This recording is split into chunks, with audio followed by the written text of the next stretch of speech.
That's right. The son grabbed my here. She said and she decided to yell at stay here. So I'm gonna stay right here. security Let camera. me go. Don't stay nowhere. Hold on. Let's make it go Go viral. home. No. Let me go. No, not her. No, I want the cops here right now. No, I'll talk to you. I'm gonna stay right here. I'm gonna stay right here. I'm gonna stay right here. What happened? White lady calls the cops on a black lady. I get it. What is your problem? I'm calling you out. Do you seriously just call the police on a child? Go away. No, white lady, I will not. Lady, I will not. That's right. No, white lady, I will not. These are two white ladies here, Karen, And Jennifer. and we will not tolerate that bullshit either. Welcome to today's episode called Living While Black, because we are sick and tired of white privilege. We are sick and tired of listening to all this racist shit, calling the police, all this other crap, and this is what we are going to talk about today. Preach. That first clip that you heard there, I saw yesterday. Sometimes I'm a day or two behind in the news, sometimes intentionally. And I saw this clip, or YouTube news, and I was like, that's it. That's it.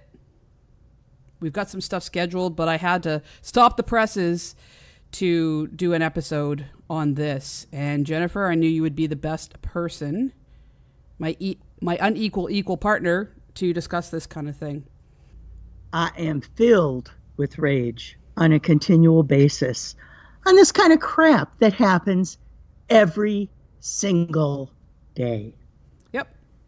Doesn't matter where you are, at least in the United States, some idiot white person is always calling the police on some innocent black person. I think what really brought it to my attention at first was back in my home state of California, some African-American folks were having a barbecue, and this crazy-ass white woman called the cops on them. I think they're calling her Barbecue Betty. I wish they would barbecue Betty. It's Barbecue Becky. That's the moniker That's she's right, got. Becky, yes. I wish they would barbecue Becky. Well, I've got a clip on that. I thought we could do for today's show. I thought it would be good if I would like to play some of the most known clips, and maybe not so known, and just weigh in about how we feel and maybe describe the story a little bit and just go from there. What do you think? I think it's a great idea. I'm in. Okay. So let's start with this first one that you just listened to. Let's tell the story about that. Okay, so this woman was at a deli in New York, and a 9-year-old boy and his mother and his little sister were walking behind her to exit the store. They were all in a line. And it looks like the little boy's bag might have brushed against her butt. And then she went crazy. Well, actually, let's break down the video a little bit. She went crazy and then said the little boy had groped her, had sexually assaulted her. Had grabbed her ass. Had grabbed her ass as she screamed. So eloquently. Yeah, exactly. And upon review of the video, it shows that, in fact, at the moment that, or a moment just before the little boy actually walked behind her, she had bent over the counter and her butt was out. So she kind of leaned over the counter to grab something. And so her butt was out even further than it normally would be.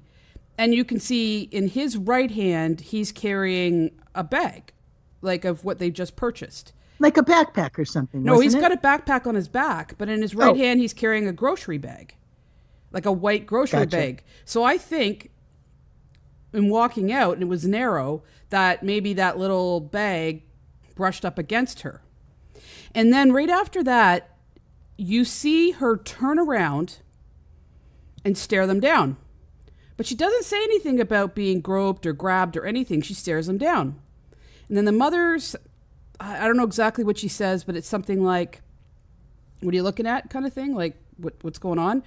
And she thinks a little bit longer, and then she's like, he grabbed my ass. Do you know what I mean? So I think that she thought that up, that she thought that through. Because in that moment between them walking by and her looking over her shoulder, giving her stink eye, then the mother confronted her on it, I think she thought of something up and then turned it into white woman calling the police on a 9-year-old boy. That's my theory. Even with that kind of rationale, that's crazy. Maybe I'm naive, but I don't think 9-year-old boys are even at that point of where, I mean, yes, kids are thinking older, younger nowadays, but I don't think that little boy was in this state of going to grab that woman's ass. I don't think that was anything in his head, and likely isn't. As much as we want to... Sorry, go ahead. That's okay, I'm sorry. One of the things that I think is a problem here is that the United States has just gone through a particularly difficult time with women claiming sexual assault and not being believed. So she's taking advantage of that. So I don't know. Are you playing devil's advocate I think so, a little bit? But I don't know. No, I'm just wondering if you're playing devil's advocate, because that's cool. I think we need to look at both sides of this, but I just think that she's a big shithead that, was a little bit messed up in the head and was looking for a fight. And there you go. And then did the worst thing you could possibly do was not only accuse someone falsely of sexually assaulting them, but accusing a 9-year-old boy. And then it was taken outside, and this little boy, as you heard, he's crying like his heart out, like he's afraid, he's upset. And the little woman scared me. Yeah, and I was watching her on video. Yeah, and the little sister starts to cry, and the mom's like trying to console them, and other people start jumping in and calling her out on it. And at one point she says, "I'm a cop." Oh, I didn't hear that part. Yeah, she said that she was a cop. Oh my. Yeah. My gosh. So anyway, and so in further interviews with her, she continued on to saying that exactly how she wanted it to be presented. And then she actually said, okay, fine, I'll see the video. Went back to the store. I don't know if it was that day, maybe later, and viewed the video on a TV at the place with a bunch of other people. And it showed exactly what happened. And people are like, you're a liar. It didn't happen. And she just was kind of like, oh. So now she's butt apologizing. And what I mean by butt apologizing, I'm not talking about buttocks. I'm talking about butt. When someone says, I'm sorry, but. Yeah. But butt means that you're not actually sorry. I'm sorry, but I'm going to take that back and tell you why I had every right to do what I do. So she did the I'm sorry, but thing. So yeah, I saw that and I'm like, okay, done. Freaking out. I need to let this out somehow. And here we are today. Yes, here we are today. I didn't actually see the update. I only saw the initial video piece where she's standing outside screaming her lungs out, and it's basically a mob scene. Yeah. But on her, which I love, because as much as I think people don't appreciate life dead on anymore, it's more life is seen through your camera. Yes. That sometimes it's just as important to have that permanent picture in your brain as opposed to on your phone digitally.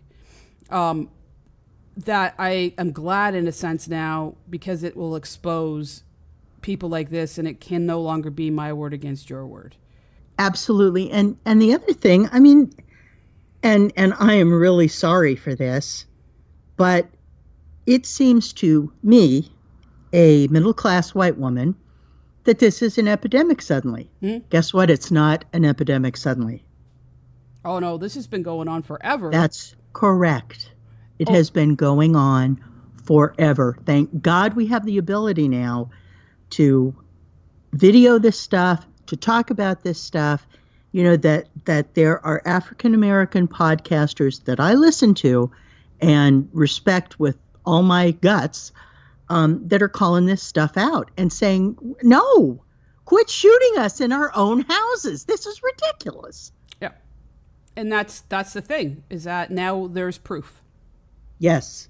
And even when there's proof, there's still like a whole bunch of the, undesirables that are trying to break it down, film, bit by bit, saying, "Well, you see," and still look for excuses when it's like, boom, right there in the face. So, okay, so I'd like to move on to our next clip. I'm babysitting, right? Y'all see, look, I got 2 kids in the backseat with me. I'm babysitting. There's this lady across the street. We just came from Subway and Walmart. This lady over here, she's following me. This lady is following me because I got 2 kids in the back seat that does not look like me. This lady across the street, she asked to see the little girl that I'm with so she can ask her if she knows who I am. Y'all see this lady is not moving. You mind if I talk to him? That's crazy. I know, but you mind if I do? I mean, why? I'm trying to listen. To fulfill her? No, it's just something like, technically at this point in time, it's like a code for it, which is like an okay check, just to make sure everything's all right. Hey, can y'all step out? Oh, they got to step out? Yeah, I just want to talk to him. Please explain to the officer who Mr. Lewis is, please. Radio 1314, Mr. And he's babysitting us. Okay. And he took us to Petra, and then he took us to Subway for dinner. And then this lady started following. Okay, that's the clip. I'm sure most people have heard about this. And before we discuss it, I want to talk about who Corey Lewis is. You want to know who this guy is? Because he is a pretty bad man. Uh-oh. Yep. Uh-oh. Yes. Karen, tell me, does he have a really long rap sheet? Oh, no, he doesn't have one at all. Oh. Then does he carry a gun or a knife or anything like that? No. Is he scary looking? He's quite attractive. Oh. I Wait a minute. By any chance, is he African American? Yeah, he is. He is. So that's it. Wow. Yeah. All joking is Babysitting while black. Exactly. This is in BWB. Yep. And this is in Marietta, Georgia. Oh, Lord. So, let's talk about Corey Lewis. He was babysitting these 2 kids. I believe the girl was 9, 10, and the little guy is 6. They're white, and her mother is a lawyer. So, yay. intelligent woman with 2 kids that she has cared for by a very, very excellent person. And I know why he's excellent? Because he has his own business. And it is an after-school mentorship program. And it's called Inspired by Lewis.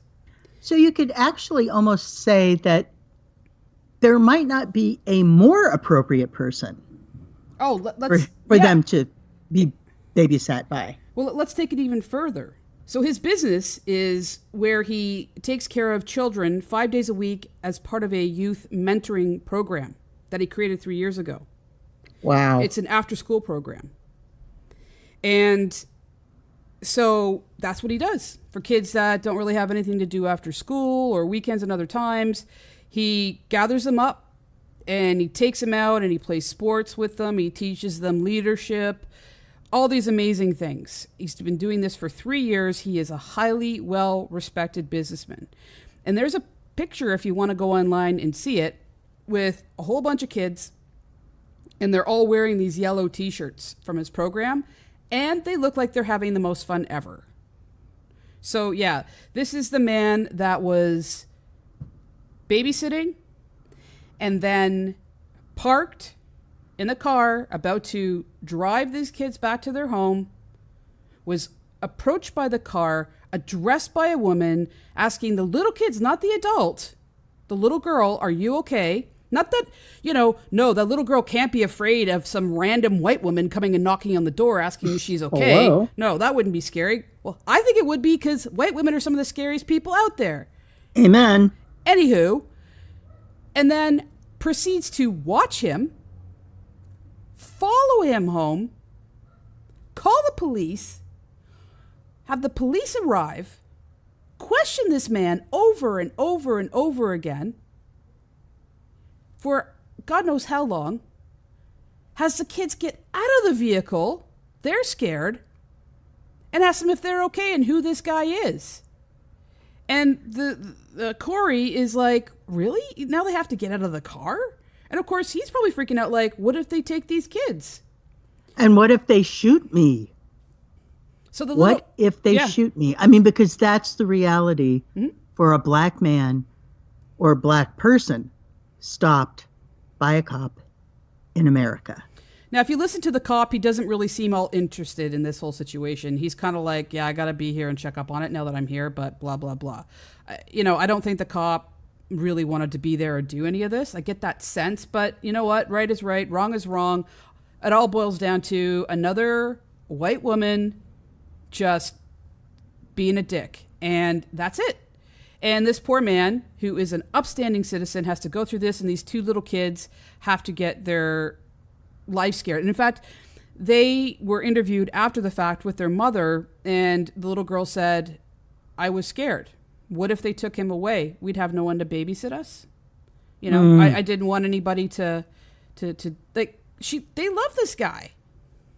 And the mother, they interviewed the mother, and she was outraged too. So at least we know that there are some intelligent, middle-class white women out there that get it, and that these two little kids, and fortunately, learn a lesson about this ugly shit that's going on out there. But they've already got a good jump on it because their mom is a decent human being that knows a good caregiver when she sees one. So that just it stuns me, Karen. I have to be honest, because what if it wasn't a good cop? Mm-hmm. What if it had been one of these shoot happy guys? And I'm not dissing all cops by any means, but you can't. You have to weigh all of this stuff, and why didn't the cop call their mother? I don't get it. Nope, me either. Okay, let's move on to the next clip. One sec. It was the 4th of July when Yasmin Abuliman recorded the now viral video on her cell phone. Why do I need to show you my ID? This man, Adam Bloom, volunteered at the Winston-Salem neighborhood pool and asked to see her ID. He also called police. When officers arrived, Abuliman told them she felt unfairly targeted. Police verified her pool pass worked. And nobody else was asked their ID. I am the only black. I feel this is racial profiling. But Bloom says he was just making sure Abuliman lived in the neighborhood. Would you have handled the situation differently if she were white? No, I wouldn't have. Bullshit! Lion made her feel sack. uncomfortable, unwanted, unwelcome, especially with her child there. I just want to offer my sincerest apology for that. Whatever. Can you understand why many people online just because you're busted, that's are all. labeling you a That's racist? right. When people see a couple seconds of your life and don't see it in total, I think they can jump to conclusions. Oh, you know what? That was plenty of time to see what his Tonight, character Bloom was has about. resigned from his homeowners association position and has lost his job at a local packaging company. Yes. Police in Warsaw, North Carolina. Karen, we're going to have to stop this podcast right now. I'm going to need a minute to wipe the tears from my eyes. Yeah. Are you okay? Yeah, I'm broken up that this guy lost his job for being a butthead. I don't know that I'm going to recover. That's how ridiculous it is. Yeah, I don't have a high tolerance for buttheads. No. I think I'm allergic. Yeah. I wish more people were allergic. So this woman is coming to the pool on a hot day. Everybody else is getting in no problem. She shows her pass and he wants ID. Like she's going in to buy liquor underage. Or she broke into somebody's house and stole their pass Oh. so she could go to that pool. Yeah. Seriously? But, you know, this is horrible that this happened to her. I'm sure it's not the first time and it's disgusting. But at least this guy, you know, looked like an ass, had really nothing to say, retired, you know, couldn't work for the homeowners association and lost his job. So that hurts him a little bit. And this is why I like that we can record now. All right, let's get on to the next clip here. And here it is. Police in Warsaw, North Carolina, responded to a call from Waffle House employees over an alleged argument with a black patron. An officer slammed 22-year-old Anthony West into a wall and choked him. They said West, who had taken his sister to her high school prom earlier that night, was uncooperative. He was later charged with disorderly conduct and resisting arrest. The CEO of Waffle House later apologized to West privately. What I'd like to know is what in the actual hell is going on in all of these Waffle Houses. I mean, this happens, you know, to what sounds like a really nice guy taking his sister to a prom. Yep. And then I heard of another incident where a young woman was basically brought to the ground by police because she asked for an extra condiment packet and didn't want to pay for it.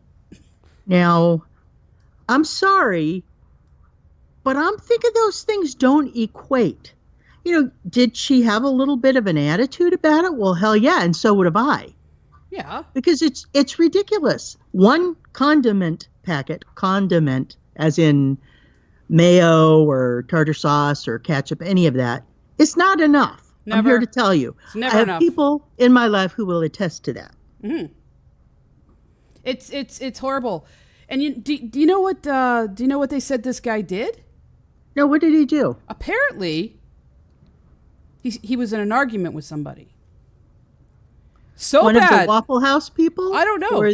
Oh, so apparently he was in an argument or, you know, a disagreement with somebody, and someone, I guess, took offense to that and felt that he needed to have the police called and have him arrested. For Christ's sakes, I doubt that there was really much of a disagreement. There was probably more like he was asking something or saying something and someone shot their mouth off. He's like, whoa, probably not in front of my sister, please.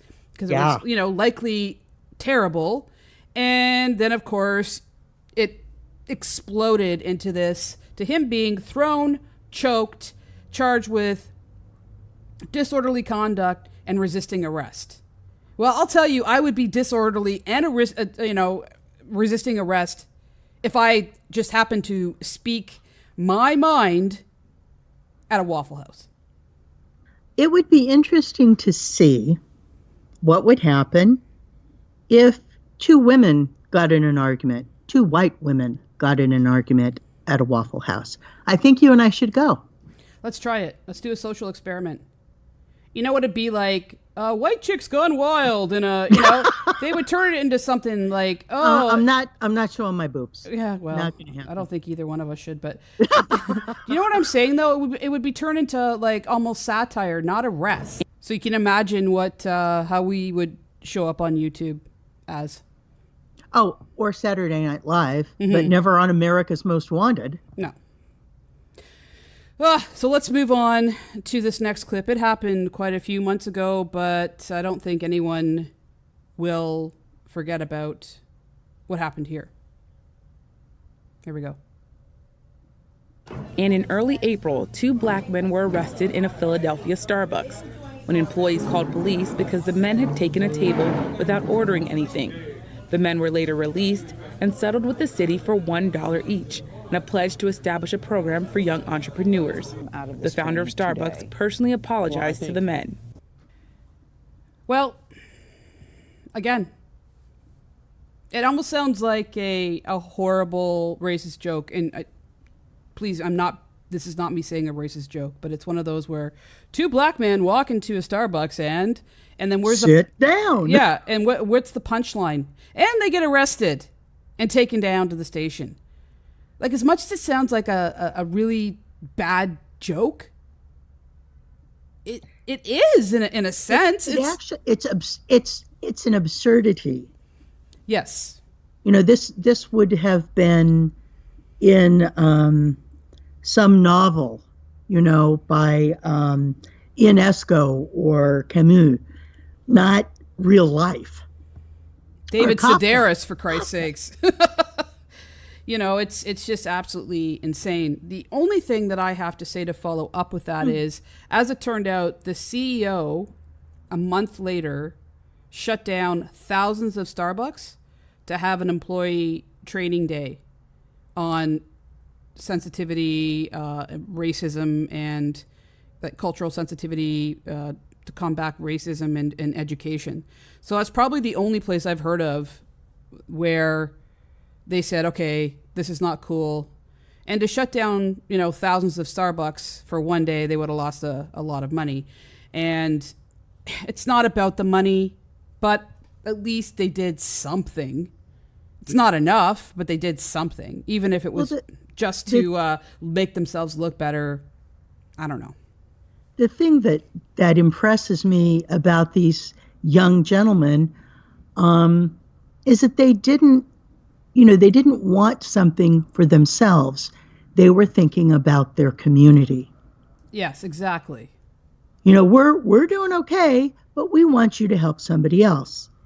That is where the African American community is very strong, because they do have a sense of community, of identity, that perhaps, you know, if we could all have a sense of that kind of community, you know, that we think of other people and we see ourselves as being connected to other things and other people, rather than just, oh, I'm in my own little thing and I'm...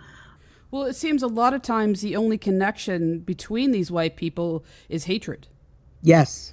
And it may be hatred towards black people, Mexican people, trans, gay, not what their religion is, whatever the soup du jour is for them.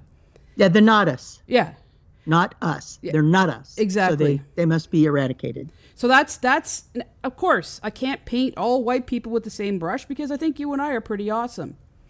Oh, I have to agree with you. 100%. But what we don't know, I think, because we still make mistakes about things, that's life. Absolutely. But I think the difference between us and other decent white people is that we go, whoa, the world is changing. What do I need to know? Well, that and also we're open to be educated. You know, I can't keep up with all the stuff that changes all the time. So I need people to help me with that. You know, and I'm open to learning. I'm always asking people, tell me how to make this better for you. I'm your ally. Tell me what I need to do as, you know, a white cisgendered woman. What do I need to do? Well, this world is, as much as it's still back in the caveman days, it is changing for the better. And because of that, things are changing rapidly. And things are moving forward fast. And everybody's just trying to find their footing. People that have been discriminated horribly before still are, but at least have more of a voice now, are finding how they identify. So what if today they identify as such, and then tomorrow, because they're getting to know themselves more and where things are in society, that it changes.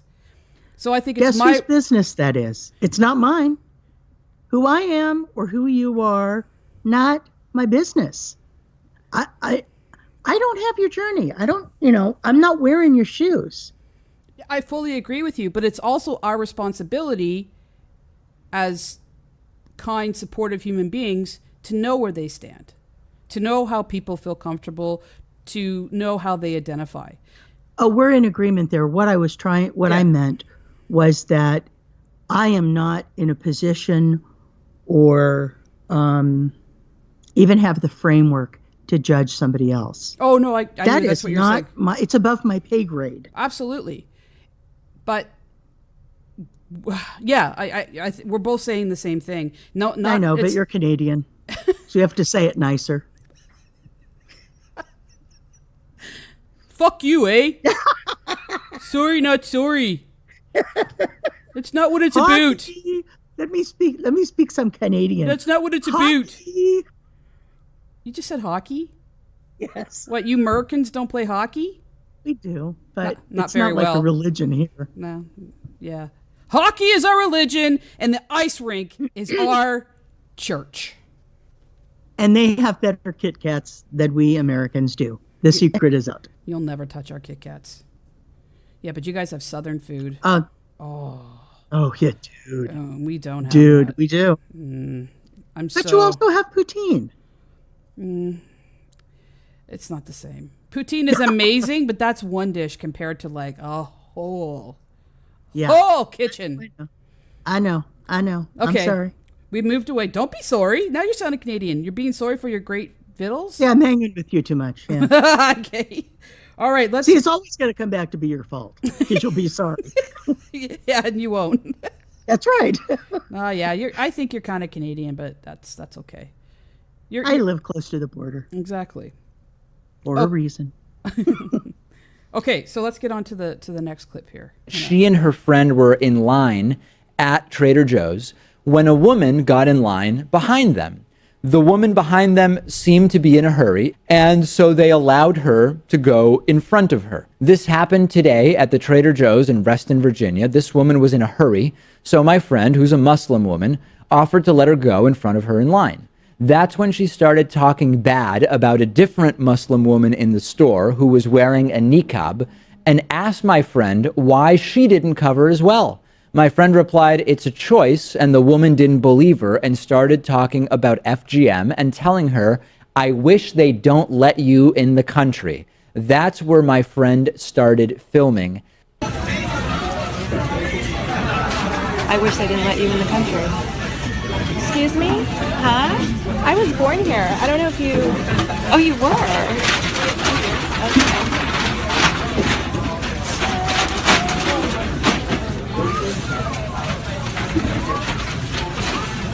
Obama's not in office anymore. We don't have a Muslim in there anymore. Yeah, I wish he was. He's gone. He's gone. Yeah. He may be in jail, too, in the future. You look a little crazy. Maybe you need to get some help. Oh, I'm fine. No, you're not. Because you don't just strike up a conversation with people in line talking about stuff like that if you're normal. I'm very normal. Yeah, it looks like it. I can tell.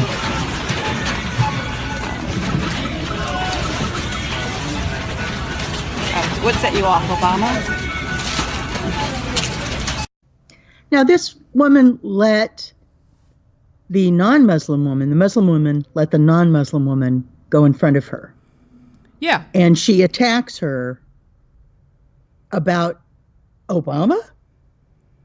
Well, what happened was they had their groceries. She didn't have that many. They thought that they would let her in to be polite.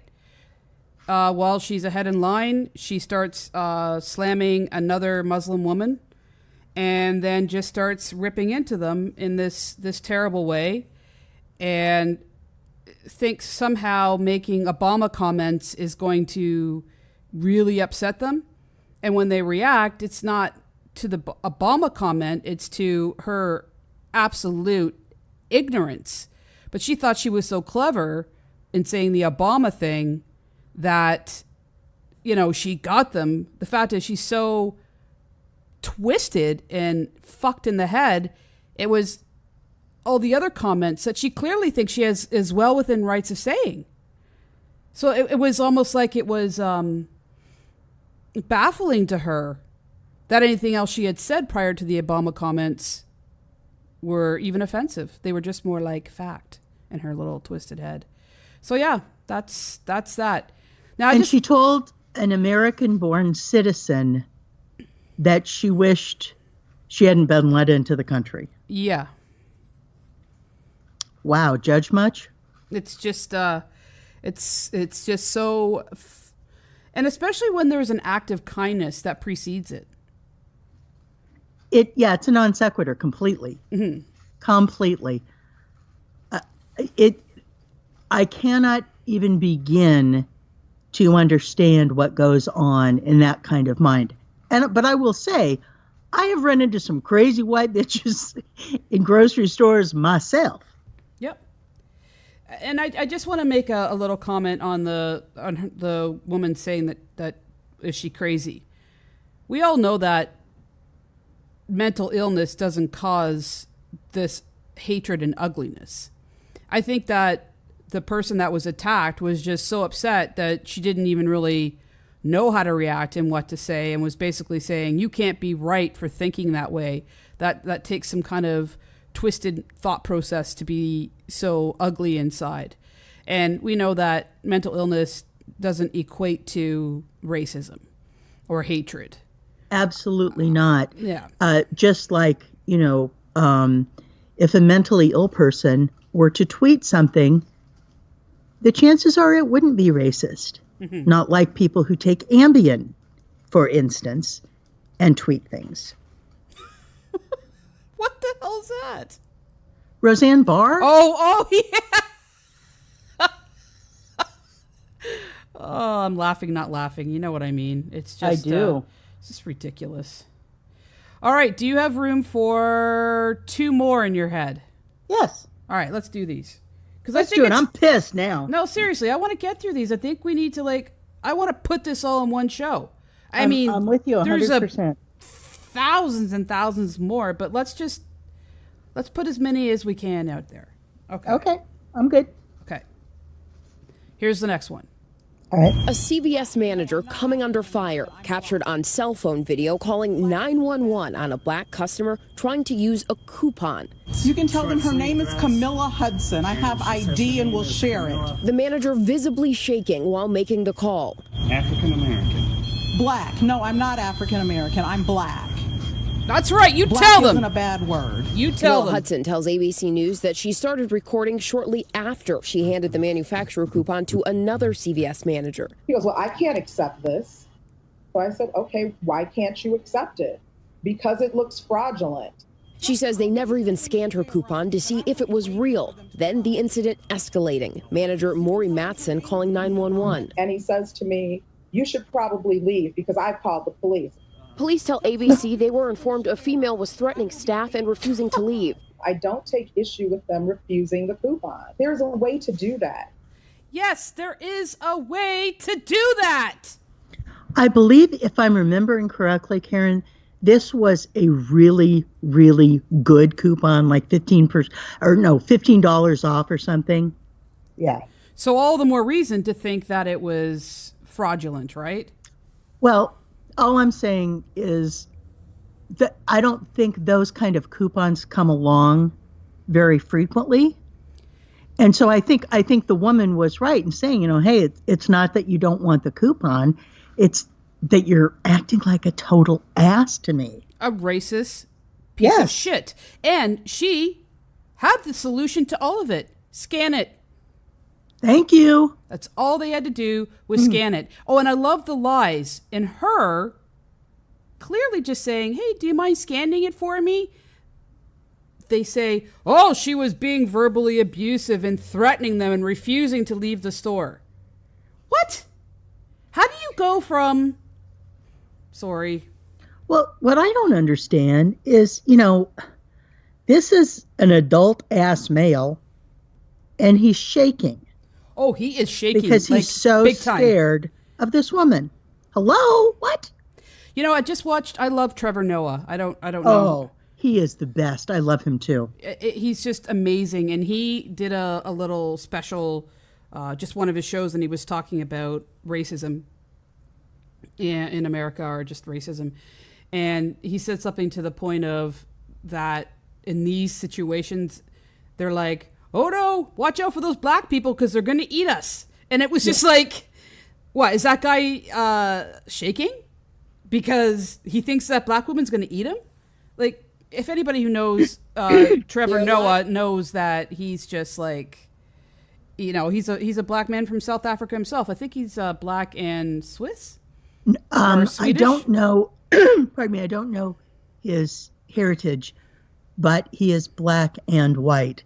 And I saw him talking about the fact that when he was growing up, the fact that he was alive was a crime in South Africa. It is. I listened to the book on audiobooks, and if no one's like listened to that book, read that book, it is a friggin' eye opener. And if you didn't love Trevor Noah, you'll love him even more, because the guy's just amazing. He has such an incredible life that he's led, and through that has such an amazing way of looking at things. So yeah, but when he made that point, it was just so satirical, so ridiculous, that he's like, you know, what's going on in the minds of these white people? Like, oh, watch out for the black people. They're going to eat us. Like, it's that stupid. Like, it's that ridiculous. Absolutely. You know? Well, exactly. Hello? Yeah. I mean, I cannot understand. I've been in situations where I've worked in departments that were all African American except for me. And we had a ball with it. It was not a deal. It was not a thing. I had someone that we used to refer to as my Ebonics coach. But it was an absolute joy to be with these women, because they knew I wasn't like that, and I knew they weren't either. It was a bunch of people getting along, having a good time, respecting each other, recognizing what's unique in each other, and having fun with it. And that's just life, right? Isn't that supposed to be when a bunch of friends get together and, you know, exactly, take a mickey out of each other just because it's fun? Like, why not? It's as long as it's not hurtful. And I'm not talking about racist jokes here. I'm talking about, why do we have to identify that it's a group of different race that's put in? You know what I'm saying? Like, oh, there was this race and that race and that race, and we all got along, and we could poke fun of each other. But you're poking fun of each other as people recognizing each other's uniqueness. And exactly, without it's not, no malice, no cruelty, no ugliness, no hate behind it. No, and there is a vast difference. You know, it's okay to have a sense of humor and make fun of each other, but the other stuff ain't funny. No. And there's a difference. You know what's meant to be hurtful. Oh, well, the intent is all out there. Yes. And if anybody really thought that they offended the other person, good human beings feel beside themselves over it. They feel very upset if they thought they ever did or said something. Or friendship will come back and say, you know, that kind of didn't sit right with me. Yes. And talk it out. Exactly. And but this is not what's going on with these people in the world. This hatred, full of hatred. You know, and I read something the other day. Now I can't remember if it was something on Facebook or Twitter, but this person was saying, you know, I can't believe the things that people say in front of me when they think I think the way they do. I know. Oh my God, I totally agree. It's horrifying. They think, oh, you're one of us, and then you look at them like, you're a pig. Oh, you're one of those liberals. You're one of those. You're a snowflake. Yeah, whatever. Okay. This next clip takes place in Mississauga, which is about the intersection that they're talking about is probably 5 minutes away from where I live. I live in Etobicoke, but Mississauga is like, boom. When second, you could be like one leg on one side, one leg on the other. You know, that's the state line. Okay. Okay. So here is this clip. Nice visual. Here we go. So you're saying in the whole entire building there isn't one white doctor? This video was posted online Sunday, showing a woman demanding a white doctor for her son at a Mississauga clinic. Yeah, oh my God, what type of horrible country do I live in? My kid is sick, so I want to see somebody else that doesn't have brown teeth that speaks English then. That's Canada. God. She showed her face. These two women say they recognized who was in the video right away and that they were friends until a few months ago. It was because of her racial slurs. You know, she was saying a lot of offensive things. You know, I have 3 sons. They are all black, so I just didn't want to have that negative person around my kids. Kidding. Yeah. So, I know that... Karen, what kind of horrible country do you live in? I'm disgusted. Ugh. Yep. I'm disgusted that people like that are on the planet. I know Canada is not a perfect place. We've got a lot of stuff. We just don't hit the news like you guys do. First of all, we have 35 million. We have 35 million people compared to your 350 million people. So you guys are going to get a lot more press than we are.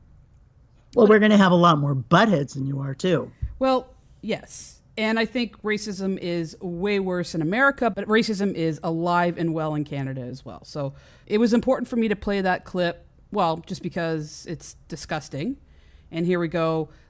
It's bad enough where things happen everywhere else, but to have such a sense of entitlement to walk into a clinic in such a multicultural society or a multicultural center that Toronto is. It is a multicultural country, but of course the cities have, it's a melting pot. It's fantastic. I love going downtown Toronto, and you can eat at wherever you want to eat. You can just it's so rich.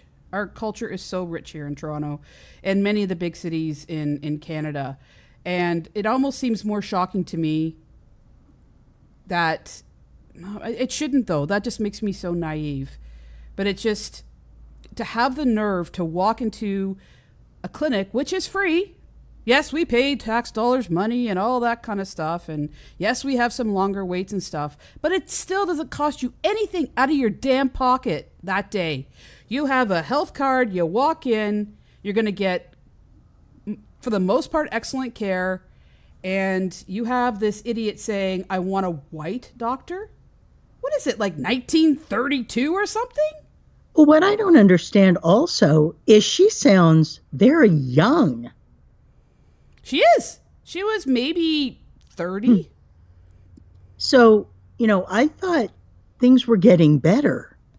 But here, and I'm not completely dissing Canada, I'm speaking in generalities, without Podcasters Without Borders, that the world should be, on the whole, getting better.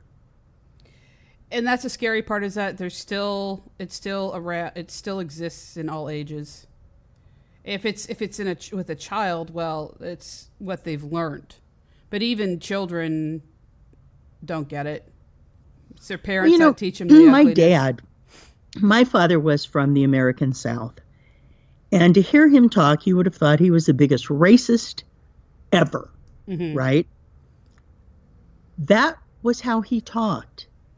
That is not how he lived his life.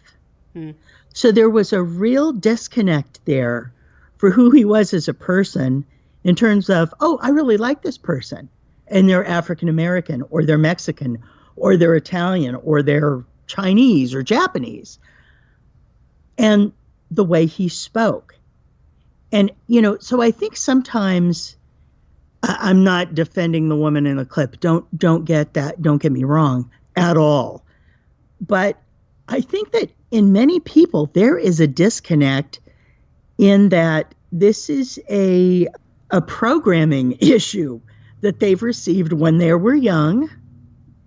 And even though their lives might have changed since then, it's still the rhetoric that they spew.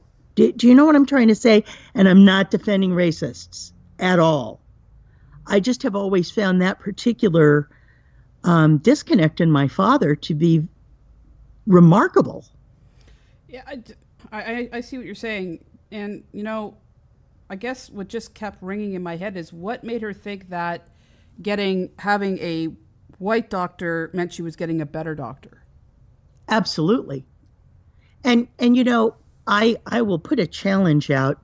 I live, as most people know, I live in Vermont, which Saturday Night Live recently outed as the second whitest state in the Union.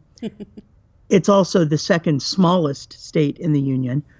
But I will throw a challenge out to anybody to test their own racism by going to a public health clinic. Yeah. Because that's where the poor and the immigrants go for health care. I myself go to one of our clinics here. And it's always interesting because you see people there that you don't see anywhere else. Yeah. You know, I don't know, you know, where their areas are in the state or, you know, whatever.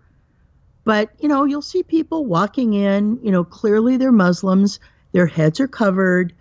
They'll bring their little kids in. And, you know, you just wonder, you see me as a white woman, and do you have to have your defenses up? Yeah, it's terrible. It's terrible. I would think that in some people they do already, and I think some people they don't. I guess it all depends on each person and their experience, how they've been treated in life. And I am ashamed that if someone is hesitant or has their back up to talk to me because I'm white, I understand it. But I'm ashamed to think that, I don't want to even say my I don't even know what to call myself, because you know what, at the end of the day, I did Ancestry and I'm a mutt, man. I have blood from Iberia. Is that why your nose is always cold? Yeah, maybe. No, but I have some Jewish, Moroccan, Spanish, Portuguese, French, Scottish, Irish in me. And if I'm not like of the world, I don't know what I am. So on the outside I look white, but I'm multicultural. But I can understand seeing my white skin, and a lot of people see my skin as white, and I'm ashamed to think that I would make someone uncomfortable just by being in the same room as them. And truly, you know, what is the white person's claim to fame? Our ancestors beat the hell out of everybody else. Yeah. And makes me special. And there's still two. I mean, we've got world leaders that are not hiding it anymore. That's how they feel. Okay, so we're getting down to the nitty gritty of the clips here. I've got another one to play, and here it is. Cold water, $2 only. This morning, 8-year-old Jordan Rogers is an internet sensation for selling bottled water on the street in front of her house. This woman don't want to let a little girl sell some water. This woman is Allison Edel. This morning, she's a social media villain for calling the cops on her young neighbor. Yeah, and illegally selling water without a permit? We don't know what happened leading up to this video being shot. Edel, being called Permit Patty online, says she was working at home upstairs, and Jordan's sales pitch was loud and nonstop. I tried to be polite, but I was stern, and I said, please, I'm trying to work. You're screaming, you're yelling, and people have open windows. It's a hot day. Can you please keep it down? Edel says she never confronted Jordan, just her mother, Erin Austin, who took this video. She calling the police on an 8-year-old little girl. You can hide all you want. The whole world gonna see you, boo. Austin tells a different story. She never asked us to be quiet. She just came out and directly demanded to see a permit to sell water from an 8-year-old. What the actual fuck? Did you hear that little girl's voice? Yes. Cold water, It only sounded $2. adorable. Yes. And to say, I said it sternly. Oh, white woman stern. Look out. You better listen. That's right. That's right. We got to listen now. Oh, for Christ's sakes. No, I don't think so. She's just like, I don't get it. I don't. Let me tell you a little bit, if you don't already know, the background of this. This little girl's mom had recently lost her job, and she wanted to help out in the family. And more than anything, she wanted the whole family to go to Disneyland so they could have some happiness. So she wanted to sell water and use whatever allowance she got to put a trip together for her whole family, because her mom was sad and she was a hard worker, and this is why she did it. That's it. So she was You mean she was selling water and standing on, I guess, the stoop or whatever of the building. With her mother. With her mother, not simply to disrupt this other woman's life. That was not her. Yeah, exactly. She's like, I'm going to really upset that woman who's doing her work. Whatever work she was doing.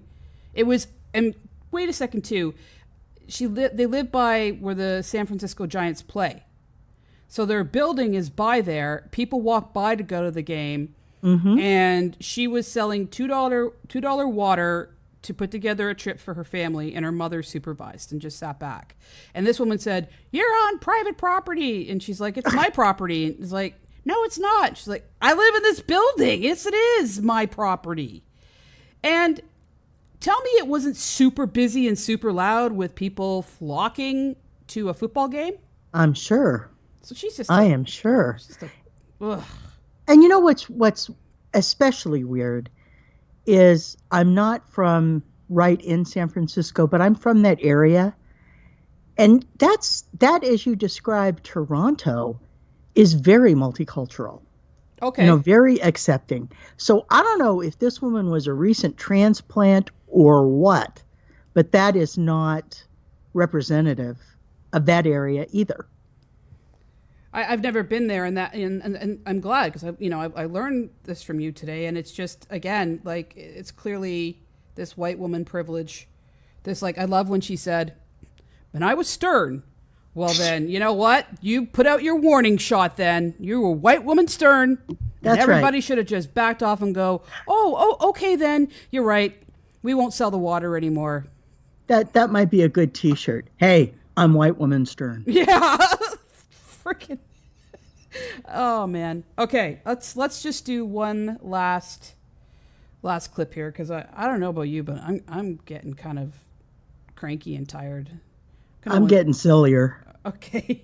All right. And God help us from that. All Save right. us from that. Here's the next clip. City to do things when children get injured because of improperly disposed. There's laws about this park, and I know the laws about this park. Are you sure it's not because you don't want black people being out here? It has nothing to do with their race. No, you cannot have a non-stationary charcoal in this area of the park. You can, especially if it rolls on wheels and it's clean. No, you can't. So please, it's the charcoal police. Yeah, she just took a card out of my hand so that she could try and get this guy. No, you offered it to show it to me. I showed it to you. I didn't say take it out of my hand. You stole the card. Can you please give it back? Because I would like it. Sure, I'll just take a picture. Please do not touch me, otherwise I will call 911 for assault. How about you anything? You offered property. it up to me. You stole my property. You offered give me it up the to card me. back. Leave me alone. There has been several incidents in the park with people improperly disposing of charcoal. The city's had to pay out $10 million. Police, she stole my card, and she's walking away from the crime scene, and she's crying about it. Leave me alone. Can you back off leave me alone. so I can talk to her? Thank you. Sorry, I sounded Canadian there.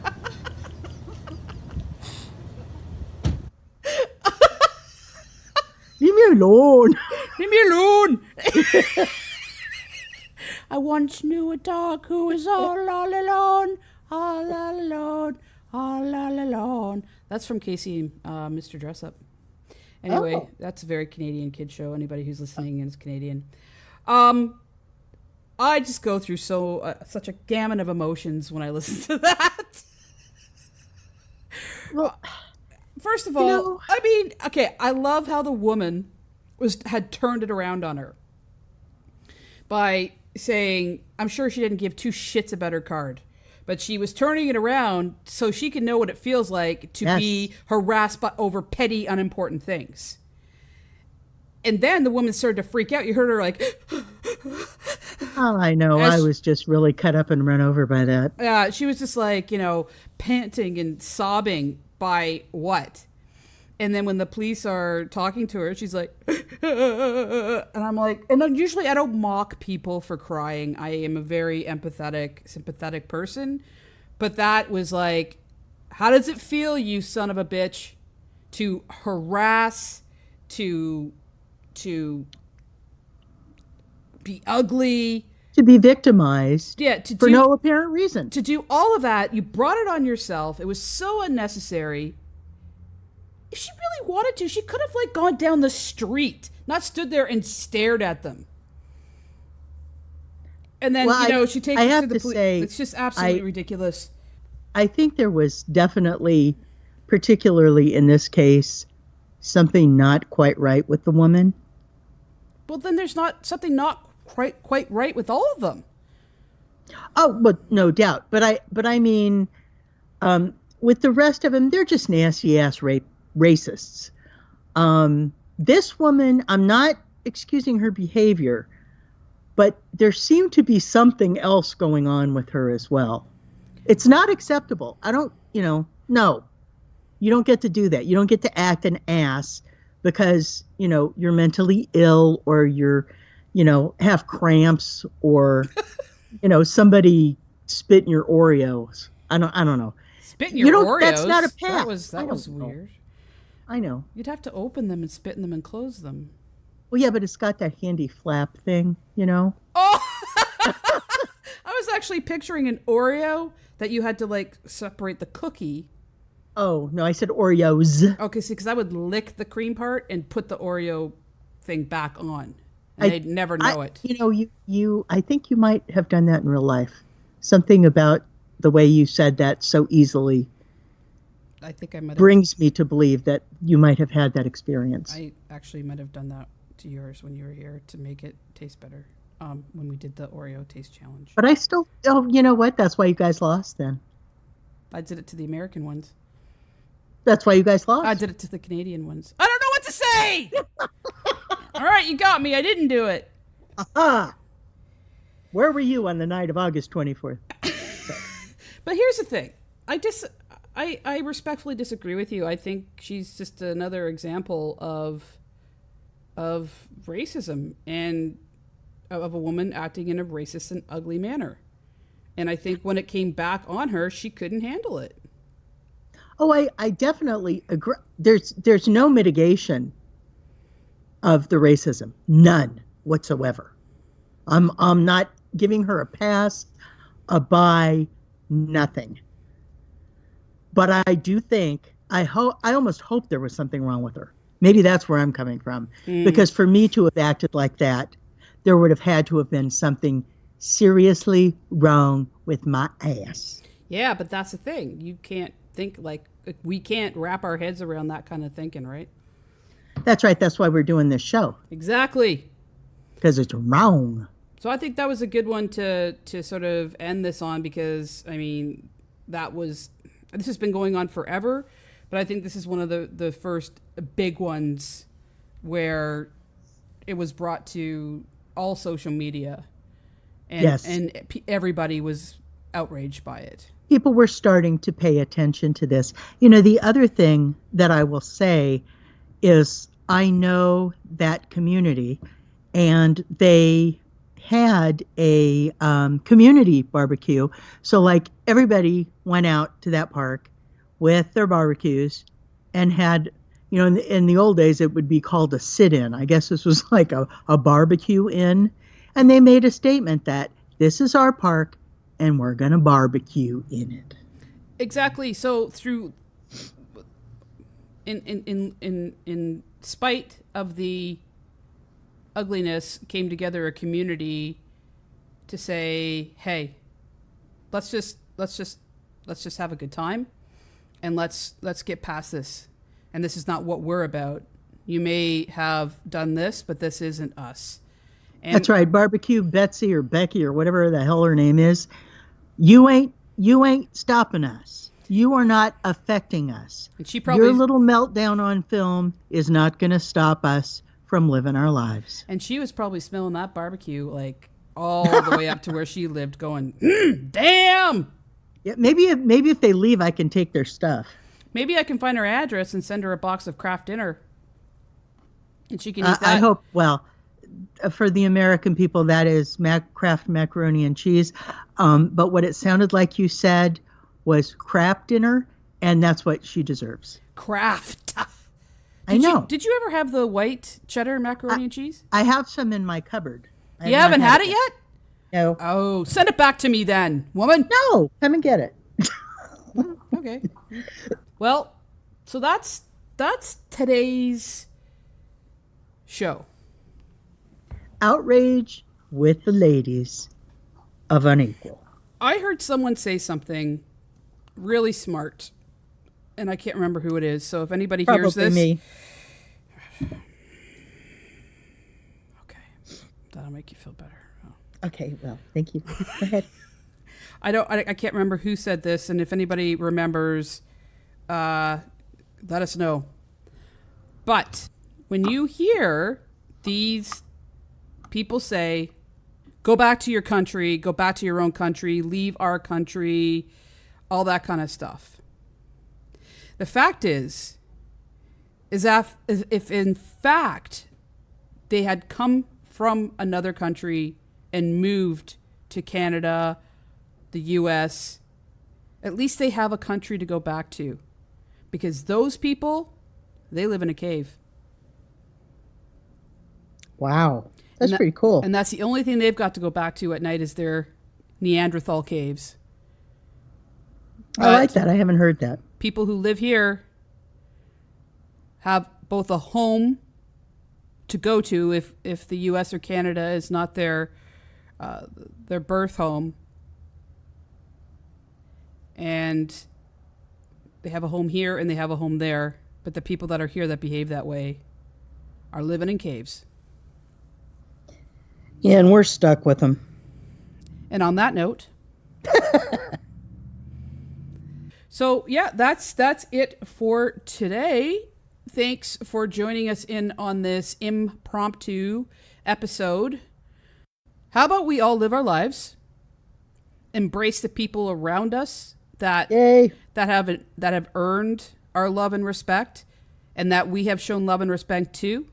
And for those that we don't know, assume maybe that they're good. Assume that they're not out for the worst. But yes, we have to protect ourselves and be careful. But it seems right now that the beasts that need to be protected from is us. Amen. All right then. Thank you for joining us. We will be coming up shortly with a new episode to stay on track with Women's History Month, talking about some positive things this month. But we had to get this off our chest.